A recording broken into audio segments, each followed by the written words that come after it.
Hi ನಮಸ್ತೆ ಎಲ್ಲರೂ ಹೇಗಿದ್ದೀರಾ? ತುಂಬ ಚೆನ್ನಾಗಿದ್ದೀರಾ ಅನ್ಕೋತೀನಿ. ಸೊ ಹಾಗೆಯೇ welcome back my new vlog. ನಾನು ನಿಮ್ಮ ಪ್ರೀತಿಯ ಸ್ಮೈಲಿ ಸಿದ್ದು. ತಮಗೆಲ್ಲರಿಗೂ ಕೂಡ ಪ್ರೀತಿಯ ಸ್ವಾಗತ. ಇವತ್ತಿನ ವಿಷಯ ಏನಪ್ಪ ಅಂದರೆ ನೈಟ್ ಡ್ಯೂಟಿ ಇತ್ತು, ಮುಗಿಸ್ಕೊಂಡು ಹೋಗ್ತಾ ಇದ್ದೀನಿ ಮನೆಗೆ. ಸೊ ಹೋಗೋದಕ್ಕೆ ಮುಂಚೆ ಹೆಲ್ಮೆಟ್ ಇಂಪಾರ್ಟೆಂಟ್, ಹೆಲ್ಮೆಟ್ ಹಾಕ್ಕೊಳ್ಳಿ. ಹಾಗೆ ನಾನು ಡಾರ್ಲಿಂಗ್ ಎತ್ಕೊಂಡು ನೋಡ್ತಿರೋ, ನಾನು ಡಾರ್ಲಿಂಗ್ ಎತ್ಕೊಂಡು ಹೋಗ್ತಾ ಇದ್ದೀನಿ. ಡಾರ್ಲಿಂಗ್ ಕೂತ್ಕೊಂಡು ನಾನು ನೋಡಿ ಸೈಡಲ್ಲಿ ನೀರು ಹೋಗ್ತಾನೆ ಇದೆ, ತುಂಬ ವೇಸ್ಟಾಗಿ ಹೋಗ್ತಿದೆ ಅದು ನೀರು. ಯಾರು ಹೇಳೋರಿಲ್ಲ ಕೇಳೋರಿಲ್ಲ. ತುಂಬ ಹಾಗೆಯೇ ತುಂಬ ಯಾಕೋ ನಿದ್ರೆ ಎಳಿತೈತೆ. ನೈಟ್ ಶಿಫ್ಟ್ ಮುಗಿಸ್ಕೊಂಡು ಯಾರು ಕೂಡ ರೈಡ್ ಮಾಡುವ ವಿಡಿಯೋ ನಾನು ಮಾಡ್ತಾಯಿದ್ದೀನಿ. ಸೊ ನಾನು ಬೈಕೋತಿದ್ದೀನಿ.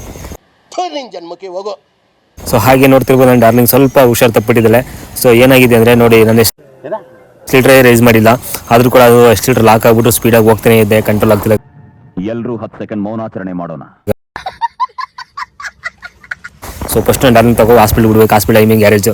ಸೊ ಅಲ್ಲಿಂದ ನಮ್ಮ ಡೈರೆಕ್ಟ್ ಮನೆ ಬಂದ ತಕ್ಷಣ ನಳಿಮೈ ನೋಡಿ, ನನ್ನ ನಳಿಮೈ ಬಂದ ತಕ್ಷಣ ನನ್ನ ಹೆಲ್ಮೆಟ್ ಆಗಲಿ ನನ್ನ ಏನೇ ತಂದರೂ ಕೂಡ ಈಸ್ಕೊಂಡು ಅವ್ನು ತಗೋ ಮನೆ ಒಳಗಡೆ ಇರ್ತಾನೆ. ನನ್ನ ಮುದ್ದಳಿ ನನ್ನ ತಂಗಿ ಮಗ. ಸೊ ಹಾಲಿಡೇ ರಜಾ ಅಂದ್ಬಿಟ್ಟು ಬೆಂಗಳೂರಿಂದ ಬಂದಿದ್ದಾನೆ. ಇಲ್ಲಿ ಬಂದು ನಮ್ಮ ಹಳ್ಳಿ ವಾತಾವರಣ ಹೊಂದ್ಕೊಂಡು ಒಡ್ಡಾಗ್ಬಿಟ್ಟಿದ್ದಾನೆ ಫುಲ್ಲು.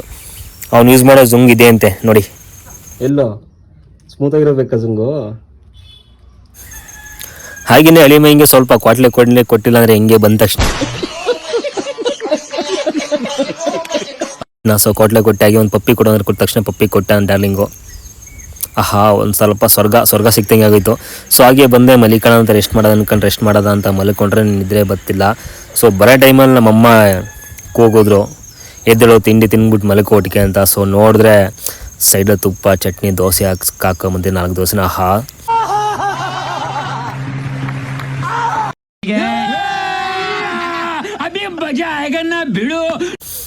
ಒಳ್ಳೆ ಟೇಸ್ಟು, ನಂದಿನಿ ತುಪ್ಪ ಮಸ್ತು ಸಖತ್ತಾಗಿತ್ತು. ಸೊ ತಿನ್ಕೊಂಡ ತಕ್ಷಣ ಮಲ್ಕೊಳ್ಳೋ ಅನ್ಕೊಂಡು ನನ್ನ ನಳಿಮೈ ಕೊಡ್ಲೆ ಕೊಡ್ತೇವೆ, ಮಾವ ಅಲ್ಲಿ ನೋಡಂತ ಈ ಅನ್ಸರೆ ಅಲ್ಲೆಲ್ಲ ಉದ್ರೋಗಿದೆ ಈ ಕೆಳಗಡೆಯಲ್ಲೂ. ಸೊ ಹಾಗೆಯೇ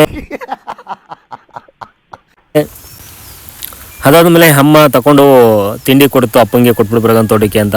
ಸೊ ನಾನು ನನ್ನ ನಳಿಮೈ ಇಬ್ಬರು ಜಾಲಿ ಅಂತ ರೈಡ್ ಹತ್ಕೊಂಡು ಹೋಗ್ತಾ ಇದ್ದೀವಿ ಬೈಕಲ್ಲಿ, ನೋಡ್ತಿರ್ಬೋದು. ಸೊ ಹೇಗೆ ಹೋಗ್ತಾ ಇದ್ದೀವಿ ಅಂತ ಸಾಕಾಗಿದೆ ನೋಡಿ. ನಳಿಮೈ ಕಳ್ಳ ನೋಡೋಂಗೆ ಎಗಿರಿ ನೋಡ್ತಾನೆ ಸ್ಮೂತಾಗಿ. ಇದು ನಮ್ಮೂರಿಗೆ ನಮ್ಮ ತೋಟಕ್ಕೆ ಹೋಗೋ ರೋಡು. ತೋಟದ ಹತ್ರ ಬಂದೆ, ನಾನು ನನ್ನ ನಳಿಮೈಗೆ ಹುಷಾರಾಗಿ ಹೋಗಿ ಬೆಳ್ತೀಯ ಅಂತ ಹೇಳ್ತಿದ್ದೀನಿ, ಬಟ್ ಆದರೆ ನಾನೇ ಜಾರಿ ಬಿದ್ದೆ. ಓ ಮೈ ಗಾಡ್ ನೋಡಿ. ಹಾಗೇನೆ ಅಲ್ಲಿಂದ ಬಂದ ತಕ್ಷಣ ನಮ್ಮ ಕೋಳಿಗಳು ಕರಿತಿದ್ದೀನಿ. ಕಳೆ ಪ್ರಿಯ ಇತ್ತು ಒಂದು ಸ್ವಲ್ಪ ವೇಸ್ಟು. ಸೊ ಕೋಳಿಗಳ್ಗೆ ಹಾಕೋಣ ಅಂತ ಕೋಳಿಗಳು ಕರಿತಿದ್ದೀನಿ ನೋಡಿ. ನನ್ನ ಹತ್ರ ಇರೋಂಥ ಪ್ಯೂರ್ ನಾಟಿ ಕೋಳಿ ಎಲ್ಲ ಯಾವ ರೀತಿ ಓಡ್ ಬರ್ತಾವೆ ಅಂತ ತಿನ್ನೋಕ್ಕೆ ಅಲ್ಲಿಂದ ಒಂದೇ ಸಮ ತೋಡ್ಕೊಂಡು ಮೇದಿದ್ದು ಅಲ್ಲಿಂದ ಓಡ್ ಬರ್ತಾವೆ ತಿನ್ನೋದಕ್ಕೆ. ಸೊ ಕೋಳಿಗೆ ಮೇವು ಹಾಕಾಯ್ತು, ಮೇವು ಹಾಕೋದು ನಿನ್ನೇನಪ್ಪ ಕೆಲಸ, ಆ ಕೋಳಿಗೆ ಸ್ವಲ್ಪ ನೀರಿಡಬೇಕು. ಹಂಗೆ ಅಮ್ಮ ಹೂವು ಅರಳಿತ್ತು, ಹೂ ಕಿತ್ಕೊಂಬ ಅಂತ ನೋಡ್ತಿರ್ಬೋದು. ನಮ್ಮ ತೋಟದಲ್ಲಿ ಯಾವ ರೀತಿ ಗುಲಾಬಿ ಅರಳಿದೆ ಅಂತ ಹೂ ಕಿತ್ಕೊತಾ ಇದ್ದೀನಿ. ಸೊ ಹಾಗೇನೆ ನಾನು ನಳಿಮೈನ ಕರೆದ್ಬಿಟ್ಟು ಅವನು ಕೂಡ ಅವ್ನು ನೋಡಿ ಬಂದ ತಕ್ಷಣ ನನ್ನ ಫ್ರೆಂಡ್ ಮಾತಾಡ್ಸ್ಕೊಂಡು ನಿಂತಿದ್ದಾನೆ. ಅವನು ಕೆಂಚನ ಹೇಳ್ಬಿಡು. ಸೊ ಹೂವು ಎಲ್ಲ ಕಿತ್ಕೊಂಡು ನಡೀತು, ದಾಸವಾಳ ಹೂವು ಕೂಡ ಅರಳಿತ್ತು, ಅದನ್ನು ಕೂಡ ಕಿತ್ಕೊಂಡೆ. ನೆಕ್ಸ್ಟ್ ಇಲ್ಲಿ ಬರ್ತಾ ನೋಡಿದ್ರೆ ಪಕ್ಕದಲ್ಲಿ ಕವರೊಳಗೆ ಹಾಕೊಂಡು ಹೂವನ.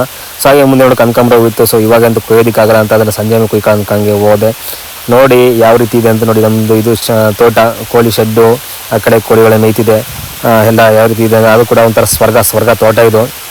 ಒಂಥರ ನೆಮ್ಮದಿ ಇಲ್ವ ತೊಡಕಲ್ಲ ಮುಂದೆ ನೋಡಿ ಯಾವ ರೀತಿ ಫೀಲ್ ಆಗ್ತಿದೆ ನೋಡಿ. ನಮಗೂ ಒಂದು ಇಲ್ಲ, ಆದರೆ ಈ ಕೋಳಿ ನೋಡಿ ಒಂದು ಹುಂಜ 5 ಆಟೆ ಜೊತೆಲಿ ಕರ್ಕೊಂಡು ಹೋಗ್ತಾ ಇದೆ. ನನ್ಗೆ ಹೊಟ್ಟೆ ಎಲ್ಲಿಂದ ಬರ್ತವೆ ನಮ್ಮ ಹೊಟ್ಟೆ ಉರ್ಸಕ್ಕೆ ಇವೆಲ್ಲ. ನಮ್ಮ ಹೊಟ್ಟೆ ಎಷ್ಟು ಉರ್ಸ್ತಾವ್ರೋ ಆ ಭಗವಂತನ ನೋಡಿದ್ರೆ ಸರ್ ನೋಡಿ ಎಲ್ಲ ಹೊಟ್ಟೆ ಉರ್ಸರೆ. ಹಂಗೆ ಅಂದ್ಕೊಂಡು ಮುಂದೆ ಹೋಗಿ ಅಪ್ಪ ಏನು ಮಾಡ್ತಾಯಿದ್ದು ನೋಡಿ, ಗಿಡ ಹಾಕಿದ್ದು ಹಿರೇ ಗಿಡಕ್ಕೆಲ್ಲ ದಾರ ಕಟ್ತಿತ್ತು. ಸೊ ನಿನ್ನೆ ಅರ್ಧ ಹೇಳ್ತಿದ್ದೆ ಹಿರೇ ನೋಡಿ, ಇಲ್ಲಿ ಅಪ್ಪ ಇದೆ ಹಿರೇ ಗಿಡಕ್ಕೆ ದಾರ ಕಟ್ತಿದ್ದೆ. ನಾನು ಕೂಡ ಹೆಲ್ಪ್ ಮಾಡಬೇಕು. ಇವಾಗ ಸ್ವಲ್ಪ ಕೆಲಸ ಇದೆ. ಏನು ಕೆಲಸಪ್ಪ ಅಂದರೆ ಅದು ದಾರ ಎಳಿಬೇಕು, ಕರಿ ದಾರ. ಬನ್ನಿ ತೋರಿಸಿ ಯಾವ ರೀತಿ ದಾರ ನೋಡಿ. ನೀವು ನೋಡ್ತಿರಲ್ಲ ಇದೇ ದಾರ ಅದು. ಇದನ್ನು ನಾನು ನಿನ್ನೆ ಸ್ವಲ್ಪ ಎಳೆದಿದೆ, ಇನ್ನೊಂದು ಎರಡು ಉಂಡೆ ಎಳೆಯೋದಷ್ಟು ಮಿಕ್ಕಂದಿದೆ. ಸೊ ಅದನ್ನ ಎಳಿಬೇಕು ಅಂತ ನಾನು ಇವಾಗ ತೊಗೊಂಡಿದ್ದೀನಿ, ಎಳಿತಾ ಇದ್ದೀನಿ ನೋಡಿ. ನೋಡ್ತಿರ್ಬೋದು ಇದು ಪ್ರತಿ ಹೀರೆಕಾಯಿ ಬೆಳೆಯೋರಾಗಲಿ, ಬಿನ್ನಿಸ್ ಬೆಳೆಯೋರಾಗಲಿ ಒಬ್ಬ ರೈತ, ಮತ್ತು ಹಾಗೆಯೇ ಪಡ್ಲಕಾಯಿ ಬೆಳೆಯೋದಾಗಲಿ ರೈತ, ಅದೆಲ್ಲದಕ್ಕೂ ಚಪ್ರ ಹಾಕೋದು ಇದೇ ಥರ ನೋಡ್ತಿರ್ಬೋದು. ಇದೆಲ್ಲ ನಿಮ್ಗೆ ತುಂಬ ಜನ ಗೊತ್ತಿರಲ್ಲ. ನೋಡ್ಕೊಳ್ಳಿ ಯಾವ ರೀತಿ ಹೀರೆಕಾಯಿನ ಬೆಳಿತೀವಿ, ಯಾವ ರೀತಿ ಪಡ್ಲಕಾಯಿ ಬೆಳಿತಾರೆ ಒಬ್ಬ ರೈತ ಅನ್ನೋದನ್ನ ಇದನ್ನ ವಿಡಿಯೋ ತೋರಿಸ್ಕೊಡ್ತಾ ಇದ್ದೀನಿ ನೋಡಿ. ಇದೇ ರೀತಿ ಚಪ್ರ ಎಳಿಬೇಕು ಅದಕ್ಕೆ, ಹೀರೆ ಗಿಡಕ್ಕೆ ಹೀರೆಕಾಯಿ ಬರಬೇಕಂದ್ರೆ. ಕೆಳಗಡೆ ಬಿದ್ದರೆ ಏನಾಗುತ್ತೆ ಅಂದ್ರೆ ಕೊಳ್ತೋಗುತ್ತೆ ಹೀರೆಕಾಯೆಲ್ಲ, ನಾವು ಮೇಲ್ಗಡೆ ಚಪ್ರದಲ್ಲೇ ಹಾಕಿಸ್ಬೇಕು ನೋಡಿ. ಎಷ್ಟು ಕಷ್ಟ ಅಂತ, ಎಷ್ಟು ಕಷ್ಟಪಡಬೇಕಾದ್ರೆ ರೈತ ತುಂಬ ಕಷ್ಟಪಡಬೇಕು. ಸೊ ಕಷ್ಟಪಟ್ಟಿದ್ದಂಗೆ ಬೆಲೆ ಸಿಗಲ್ಲ, ಬೆಲೆ ಇದ್ದಾಗ ಫಲ ಇರಲ್ಲ. ಸೊ ಎರಡೂ ಕೂಡ ಇದ್ದಾಗ ನಮ್ಗೆ ಅದೃಷ್ಟ ಅಂತಿರಲ್ಲ. ಆ ಥರ ಆಗ್ಬಿಡುತ್ತೆ. ಸೊ ಅಪ್ಪ ನೋಡಿ ನೆಕ್ಸ್ಟ್ ಇನ್ನೇನು ಮನೆಗೆ ಹೋಗೋ ಟೈಮಲ್ಲಿ ಅಮ್ಮ ಹೇಳಿತ್ತು ಉಪ್ಸಾಂಬ್ರು ಸೊಪ್ಪು ಕಿತ್ಕೊಂಬ ಅಂತ. ಸೊ ನನಗೆ ತಲೆ ಕೆಟ್ಟದ್ದು ಯಾವ ಸೊಪ್ಪು ಕಿತ್ಕೋಬೇಕಂತ ನಿಮ್ಮ ಅಮ್ಮನ ಪಿಂಡ ಯಾವ ಬೋಳಿ ಮಗನಿಗೆ ಅರ್ಥವಾಗುತ್ತದೆ. ಸಿಕ್ತಲ್ಲ ಸೊಪ್ಪು ಕಿತ್ಕೊಯ್ತಾ ಇದ್ದೀನಿ, ಯಾವ್ದಾರ ಸರಿ ಹಾಕು ಸಾಂಬಾರು ಮಾಡಲಿ ಅಂತ. ನಾನು ಮನೆ ಬಿಡಿಸ್ಕೊತಾರೆ ನೋಡ್ತಿರ್ಬೋದು. ಇದೇ ಉಪ್ಸಾಂಬಾರು ಸೊಪ್ಪು ಅಂತ ಕಿತ್ಕೊತೀವಿ. ನಿಮ್ಗೇನು ಗೊತ್ತಿರೋ ಕಮೆಂಟ್ ಮಾಡಿ ತಿಳಿಸ್ಕೊಡಿ ಇದೇ ಸೊಪ್ಪು ಅದು ಅಂತ. ಯಾವ ಸೊಪ್ಪು ಅಂತ ನಿಮ್ಗೇನೋ ಗೊತ್ತಿರೋ ಕಮೆಂಟ್ ಮಾಡಿ. ಸೊ ಹಂಗೆ ಅಪ್ಪನೂ ಕೂಡ ಕಿತ್ಕೊಂಬೈತೆ ಆಗಿಲ್ಲ ಅಂದ್ರೆ ನಮ್ಗೆ ಗಿಡದ ಹಣ್ಣು ಬಿಟ್ಟೈತೆ, ಬನ್ನಿ ನಾನು ನಲಿ ಮೇಲೆ ತಿನ್ನಿಸ್ತೀನಿ ಹಿಂಗೆ.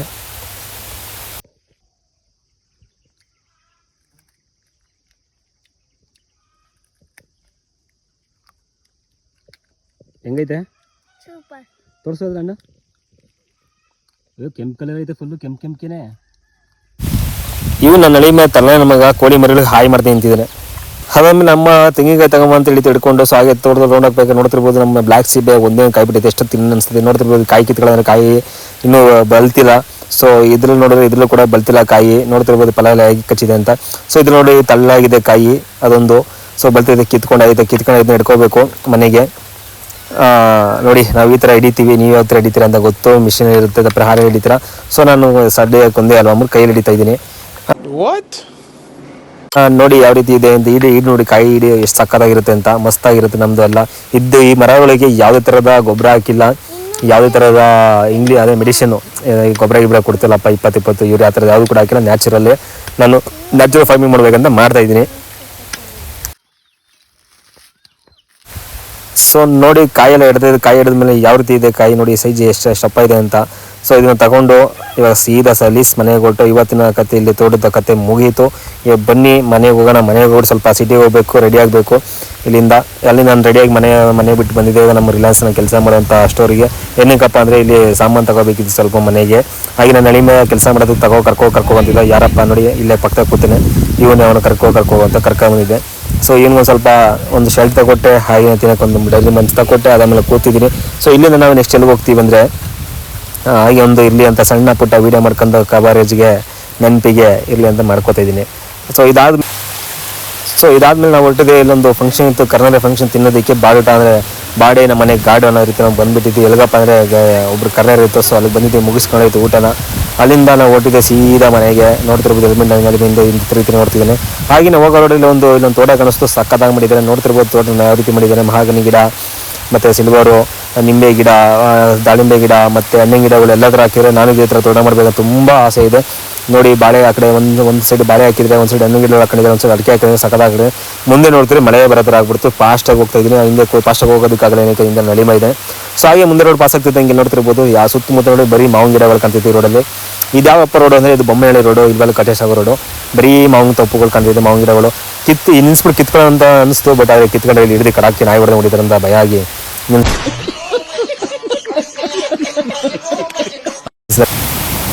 ಸೊ ಹಾಗೆಯೇ ಮುಂದೆ ನೋಡ್ತೀವಿ ರೆಡಿ ಮಳೆ ನಿಂತಿತ್ತು. ಇಲ್ಲಿ ಫಸ್ಟ್ ಸ್ಪೀಡಾಗಿ ಬಂದೆ. ಅಲ್ಲಿಂದ ಬಂದ ತಕ್ಷಣ ನಿಯರು ನಮ್ಮ ಇಲ್ವಾಳ ಸಿಗ್ತದೆ ಗೋಬಿ ತಗೊಳ್ಳೋ ಅನ್ಕೋಸ ಎಲ್ಲ ವೆದರ್ ತುಂಬ ಕೂಲ್ ಇತ್ತಲ್ಲ, ಸೊ ಅದಕ್ಕೆ ಗೋಬಿ ತಗೊಂಡೆ ಒಂದು ಮನೆಗೆ ಒಂದು ಸ್ವಲ್ಪ ಮುಂಗೆ.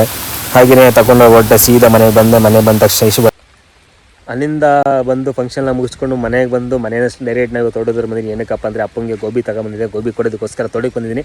ಹಾಗೆ ತೋಟ ಕೊಟ್ಟಮೇಲೆ ಮಳೆ ರಾಯ ಆಕಾಶದಿಂದ ತೊಡ ಅಂತ ಮನೆ ಅಣಿತೈತೆ. ಜೋರಾಗಾರ ಉಜ್ಜೆ ಆಗುತ್ತೆ. ಮಳೆ ಬೇಕು ನಮಗಂತೂ, ಬೆಳೆ ಬೆಳೆಯೋದಕ್ಕೆ ಮಳೆ ಬೇಕು. ಮಳೆ ಜೋರಾಗಿ ಬರ್ತಿಲ್ಲ. ಇಷ್ಟು ಹೇಳ್ತಾ ನೋಡಿದ್ರಲ್ಲ ಇವತ್ತಿನ ಕತೆ ಇಷ್ಟು. ನಾನು ಹೇಳಿ ಹೋಗಿದ್ದು ಏನೇನು ಮಾಡಿದೆ ಇವತ್ತೊಂದೆಲ್ಲ ಕಂಪ್ಲೀಟ್ ಹೇಳಿದ್ದೀನಿ. ಸೊ ವೀಡಿಯೋ ಇಷ್ಟ ಆಗಿದ್ರೆ ಲೈಕ್ ಮಾಡಿರಿ, ನಮಗೂ ಸಪೋರ್ಟ್ ಮಾಡಿರಿ. ರೈತರ ಮಕ್ಕಳು ಒಳ್ಳೆ ಪ್ರತಿಭೆ ಏನಿಲ್ಲ ನನಗೆ. ಸೊ ಹಂಗೆ ಅಂದ್ಕೊಂಡು ಸಪೋರ್ಟ್ ಮಾಡಿ. ಪ್ರತಿಭೆ ಐತೆ, ಸಣ್ಣ ಪುಟ್ಟ ವೀಡಿಯೋ ಮಾಡ್ತೀನಿ, ಏನೋ ಒಂಚೂರು ಅಲ್ಲಿ ಮಿಸ್ಟೇಕ್ ಮಾಡ್ತೀನಿ. ಹೊಟ್ಟೆ ಹಾಕೊಂಡು ಒಂಚೂರು ಲೈಕ್ ಮಾಡಿ, ಸಬ್ಸ್ಕ್ರೈಬ್ ಮಾಡ್ಕೊಳ್ಳಿ, ಸಪೋರ್ಟ್ ಮಾಡಿ ಅಂತ ಕೇಳ್ಕೊತಾ ವೀಡಿಯೋನಲ್ಲಿ ಎಂಡ್ ಮಾಡ್ತಿದ್ದೀನಿ. Thank you so much. Love you all. ಇಷ್ಟು ಹೇಳೋಕ್ಕೆ ಇಷ್ಟಪಡ್ತೀನಿ. ಓಕೆ ಫ್ರೆಂಡ್, ಬಾಯ್.